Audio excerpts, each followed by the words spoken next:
সেই দিন সন্ধ্যাবেলা বাড়িতে থেকে বোর হচ্ছিলাম, তো হঠাৎই সন্ধ্যাবেলা বেরিয়ে পড়লাম আমি আর মা দুজন। হ্যালো এভরিওয়ান, আমি মানসী আর তোমরা দেখছো দ্য ডেইলি ডায়েরি। তো যেই ভাবা সেই কাজ, সন্ধে দিয়েই কিন্তু আমরা রেডি হয়ে গিয়েছিলাম আর আমি আর মাই আজকেরে যাব।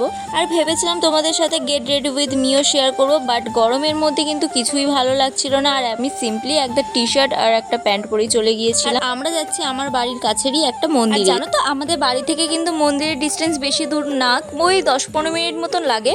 তাও কিন্তু আমরা মন্দিরটা আসি নাই বললেই চলে। ওই সরস্বতী পুজোর সময় আমার মা এসেছিল, বাট আমার আসা হয়নি। সরস্বতী পুজোর সময় এখানে বিশাল বড় মেলা বসে।